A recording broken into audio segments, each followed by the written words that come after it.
What's going on, guys? Samuel One World from Samuel One Productions here, back with another tier list for you all today. And as for this particular tier list, I am now going to rank every DreamWorks animation film, all 43. It's been a few years that I actually did post a ranking where I ranked every DreamWorks movie. I think it's a two-parter, and I actually really enjoy that. And I love talking about DreamWorks, honestly. Even though there's some of them up-down quality to some of the movies, I grew up watching them films, like with Pixar, so they kind of do hold a special place in my heart, and I always get interested in what film they're going to next. And it's been a few years since I did my ranking, and there have been a few great movies that came out since then, and you've gotten a couple of stinkers, so it's been a bit since that ranking, so I figured, why not update it? Doing a few more films, my opinion swapped a bit, so that's what I'm going to do today. Is I'm going to rank all 43 movies. And I have these different tiers. Of course, the top tier, the amazing, great, good, solid, decent, mixed, meh, bad, wreck. I feel like some major tiers for some of these tier lists, honestly, but I do hope y'all enjoyed this list, and I would definitely to know how you guys will rank every DreamWorks movie down in the comments. At least tell me your favorites or your least favorites. Again, we got 43 films to rank here. So let's waste any time and get started with ranking. First off, and I'll try to rank them in alphabetical order, or at least some of them you can see. First up, we have Abominable, a film that came out in 2019. And while I have not really watched this movie very often, I've always really liked it, honestly. Again, the story can be a little confusing and not that tense at times, because I feel like the main Obama character can just feel like he can just fix any problem, but I thought the relationship actually was pretty good. I thought the main character was actually one of the more relatable characters that DreamWorks has done. It's a very fun and great adventure movie with some breathtaking and gorgeous animation. Again, a film I've always really enjoyed, so it's going in the great tier. Then we have Ants, which basically came out around the same time as Bug's Life, and this is also their first ever animated movie. I think this was kind of made because it picks. I don't remember what movie made, or I know there was some monster or something, but Ants, it's decent, it's solid. Not really much I can honestly say about it, honestly. I don't really watch it all that often. I think the animation kind of just kind of poorly in some areas, and I don't think the characters are really memorable in some areas, but it is a great good fun adventure that I still remember fondly. Then we have B movie.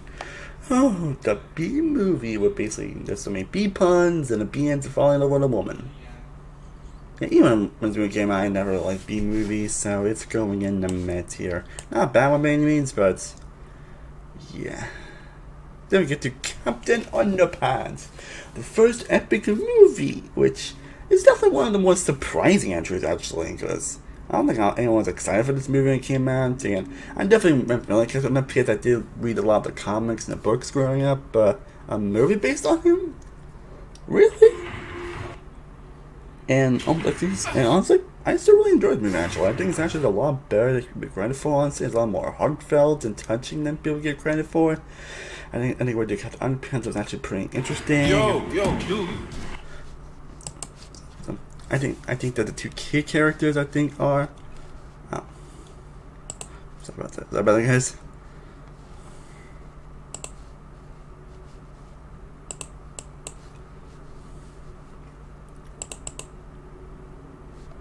My family name. Sorry about that, guys. Anyways, I think the two key characters are actually very fun, and this is one of Kevin Hart's better performances. I think that they had good dynamics with each other, along with Captain Underpants. I think this is actually does toy humor actually very well, actually, and all times I end up laughing. I think the animation is very unique. I'm not really huge on the villain, honestly, unfortunately, because I think the humor of only him is part of the type of humor that his humor here is really the humor that doesn't really land for me on all often, because it's called Captain. I think he's like Professor Poopy Pants, and I think that joke writes itself, and he's not a bad one by any means, but he's not exactly a great one either, honestly. Maybe some humor doesn't really land, honestly, but I've always had a soft spot for Captain Underpants, the first epic movie, honestly. It's definitely one of the more underappreciated, and definitely one of the most surprising entries. So it's going in the great tier. Then we have Chicken Run. Chicken Run. Of course, while it's kind of like an army movie, it definitely was done by DreamWorks, so it's definitely... Was it? I don't really know, honestly, but Chicken Run, I've always loved Chicken Run, honestly. I've always enjoyed this movie when it came out. I grew up with this movie, and it's still great. And it's great, I think, that this year, I believe, we're finally getting a sequel to it. And correct me if I'm wrong, I think this year, but if I'm mistaken, so it's going in the...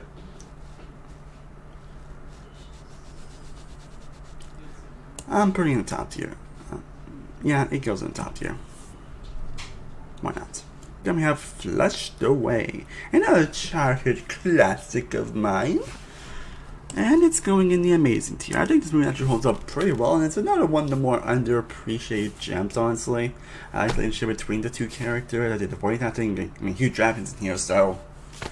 I think the world building is great, the interactions are great, I think the henchmen are hilarious in this movie, like, oh my god. This definitely is one of the more hilarious DreamWorks movie, and definitely one of the more heartfelt ones, actually. And it's probably that almost like 17 years later, Flushed Away still holds up. I'd be damned. Then we have Home. A movie that definitely has not held up the greatest, honestly, if I'm being honest.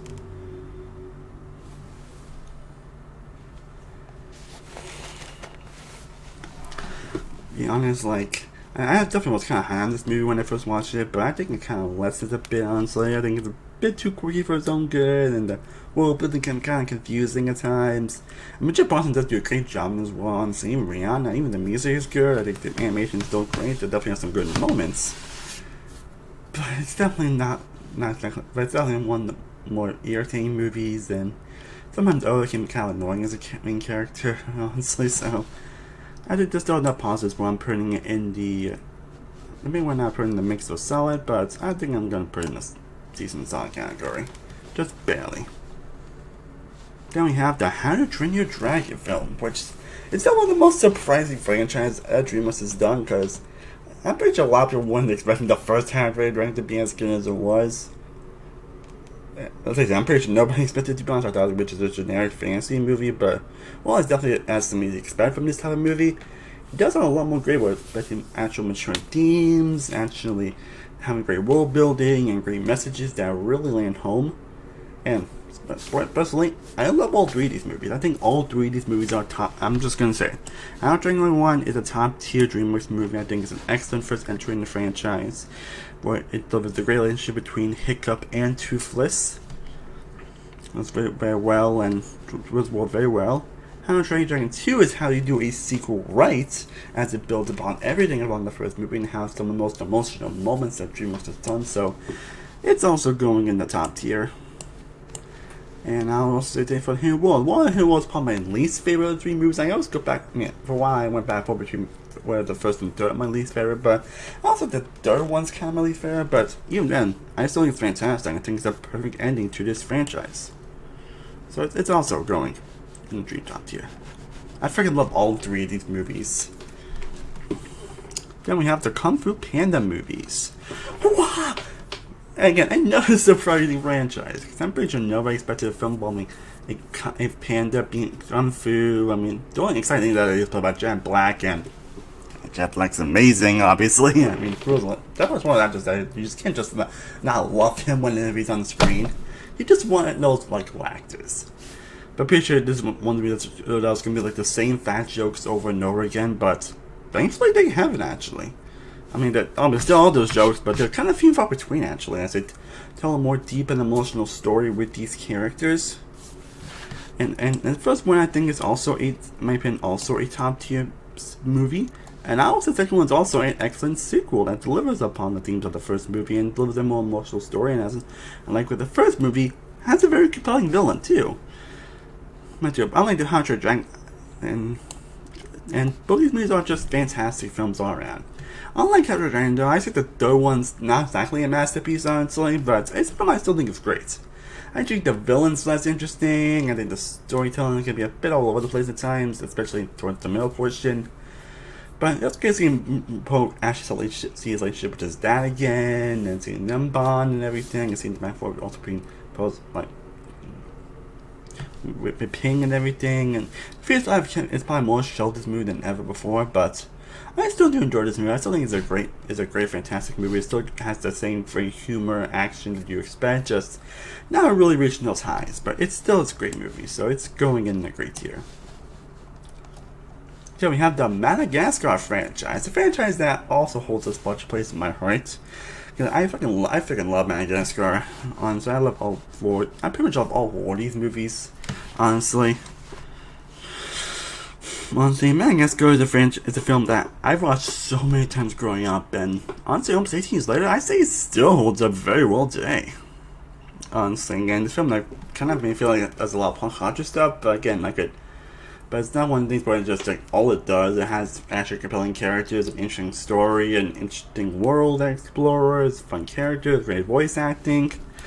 And while I actually originally had Madagascar 2 as my favorite of the franchise, personally, I think the first one's honestly my favorite, honestly. So I'm actually putting it in the Dream top tier, which I think I originally wouldn't have if I'd done this ranking a few years ago. But this movie just keeps getting better the more I think about it. So, and I could also nostalgia bias, but yeah, Madagascar 2 is going in the amazing tier. I think it is also still an excellent sequel that builds upon the characters and the dynamics of the previous movie as well. And one does continue the trend of actually having main character have fun. I realize that most DreamWorks movies have a portion based on the main character basically meets their father.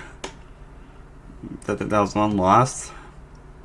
I was most people actually do that. DreamWorks sequels actually end up doing that, but having a lost parents that comes back. But I think it actually works. But also, all of them still work because it's just characters and how to do it. At least I don't do it the same way, at least. But Madagascar 2 I think is still an excellent sequel. Madagascar 3 is probably my least favorite of the 3 movies, actually. I think it kind of lessens the more I think about it, because I think I don't really follow through some of the plot points and everything, but I still think it's a great movie that has a lot of fun, hilarious moments after a circus. And it still builds upon the characters, but also some fun new characters as well. I would put it in the great tier, and I also put the Penguins of Madagascar in the great tier as well. A really solid, great spin-off movie that shows that, well, sometimes it's not good to have a supporting character basically the main portion of the show. I think the Penguins are characters, and I mean, they're proving now they actually do it in their own freaking show. That also a pretty best show, actually. So, but this movie, actually, they actually can be characters on their own, and they deliver a fun spy action movie. Then we get to Megamind. Megamind. Megamind. And Megamind is going in the amazing tier. And definitely a very underappreciated DreamWorks movie. And like, it's definitely a great, interesting superhero movie that kind of like spins the genre on his head. Where the villain actually kind of wins, and it's like, what do they do? I don't actually have someone to fight. And so I think it works on that aspect. Find out compelling characters, a great twist villain, great animation, great humor. It really delivers. Monsters vs. Aliens. Definitely one of the more forgettable. Not the most forgettable, we'll get to that in a bit, but yeah, I just say Monsters vs. Aliens. I never liked it when I grew up, and it's only now. Sorry, I really don't know what I would say. Shark Tale! Oh boy, Shark Tale! Another DreamWorks movie that I watched religiously. And it's one of those movies that definitely I don't think really holds up the best, if I'm being honest. Honestly, but it's a film I it's one of the movies that, well, it has problems I still kind of enjoy, but it's not a film I can say it's good by any means.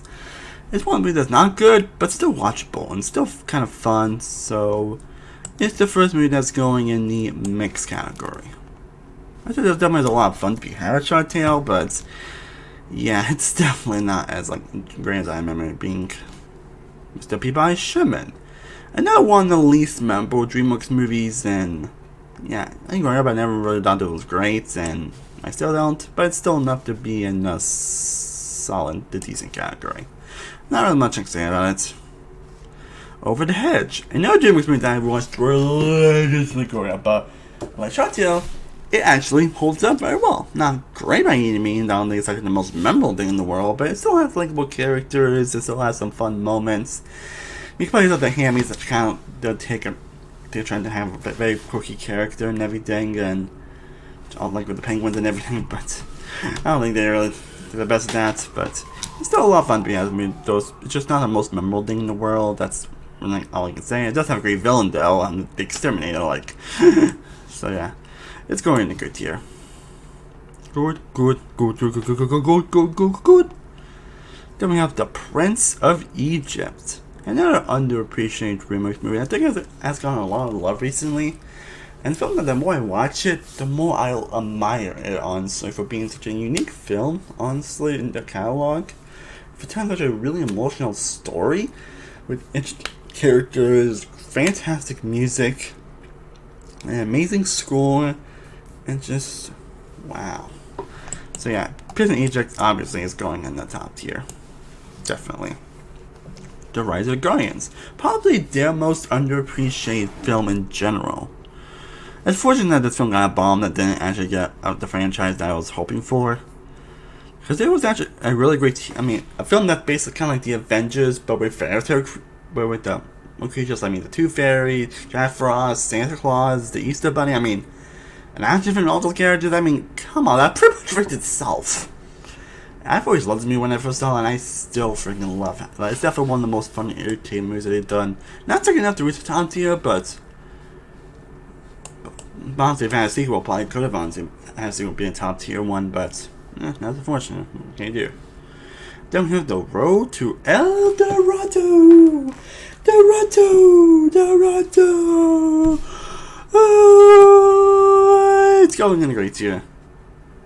That's not the most emotional movie in the world like it tries to be, but it's definitely a great adventure movie that delivers on the adventure vibe with very two fun and great likable characters.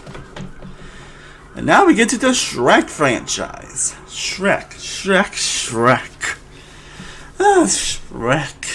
The most memeable franchise in existence. But despite with the memes, honestly, some of the films are actually pretty good, honestly. Some better than others, obviously, but again, fun fact, the first Shrek movie is the film I've seen more than any movie in existence. And it was actually unintentional, actually. That's just the movie that a lot of times, schools, that elementary school, middle school, and high school, and that's pretty much the movie they will mostly play. But it was unintentional that I teased movies so many times, but like that, it never gets old. And again, that's just probably why I still consider the first one to probably be my favorite, though it's definitely a hot debate for two being my favorite, honestly. I still go back and forth between those two movies. So yeah, Shrek, the first one, is going top tier by delivering a unique take on the fairy tale formula, by poking fun and a lot of cliches of following what it does, while still delivering some pretty interesting characters, delivering a new take on the happy ever after, and it's one what you're going through, where Shrek's kind of lonely, but he doesn't want to be lonely, and Mike Myers is great here, Eddie Murphy is Donkey, a little Farquaad, Fiona, the other fairy tale creatures me throughout the movie. And it still has some highly hilarious and horrible lines I still repeat to this day. Way has a great final battle, a great romance with Shrek and Fiona. Has jokes that just still make me bust my ass off. And Shrek 2, I think, is a worthy sequel where it takes what pretty much builds the world of Shrek and really enhances it with a far, far away, meaning Fiona's parents, Prince Charming, Fairy Godmother, and really hints the love story between Fiona and Shrek, especially when it shows how the lengths that Shrek will go to for Fiona. Of course, introduced Puss in Boots, who is definitely a big part of the best supporting character in the entire franchise. It has one of the best final battles in any animated film, period. Holding Out for a Hero, That Do the Right Thing. Shrek 2 is still in class, still just doing. I still debate when I like this more than the first one, honestly.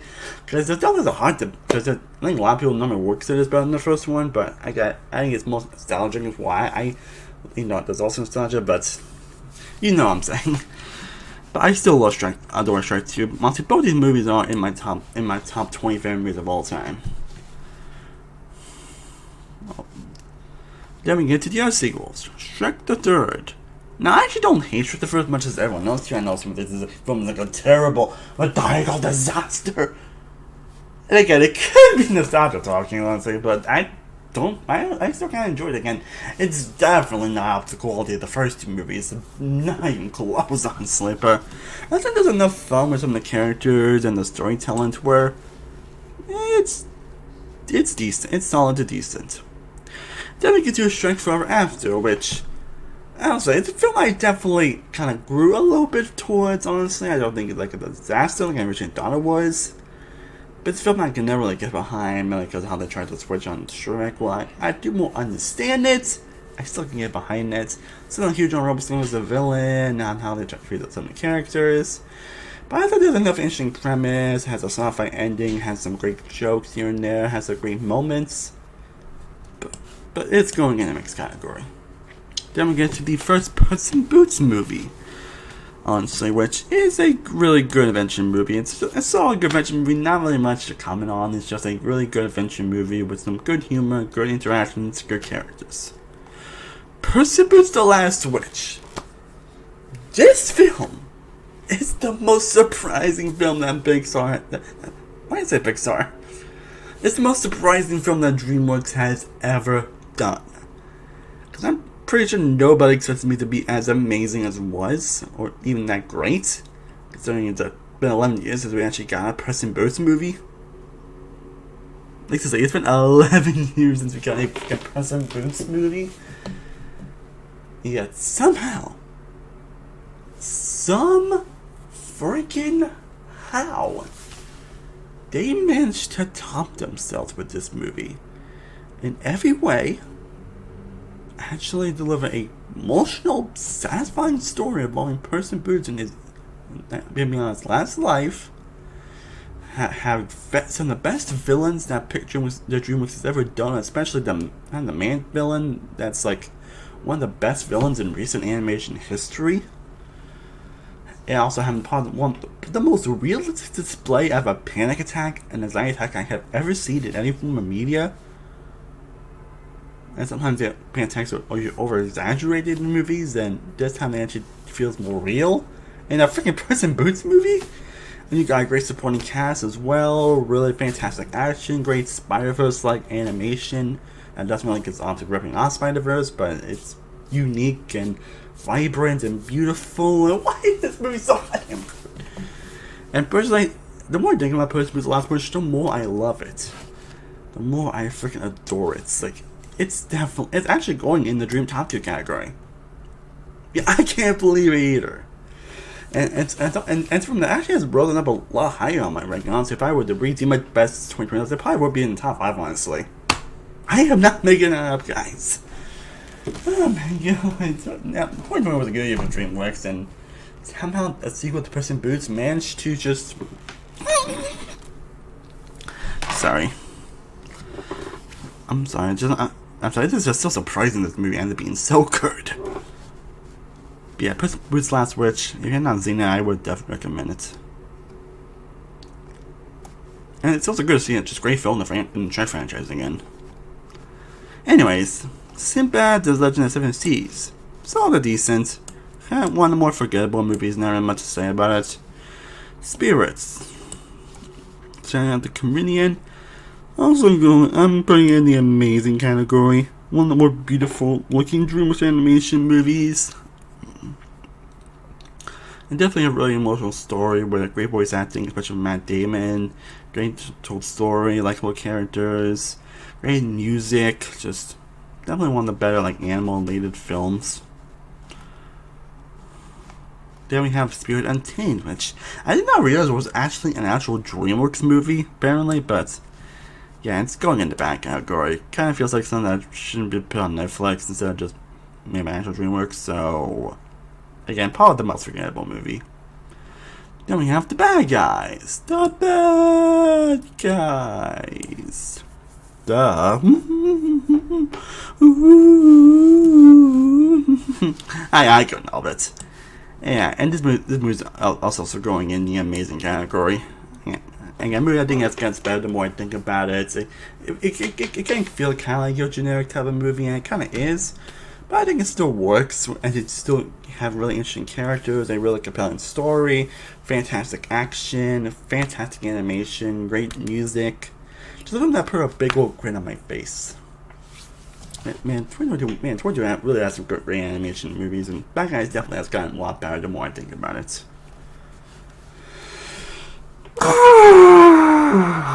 The boss, baby!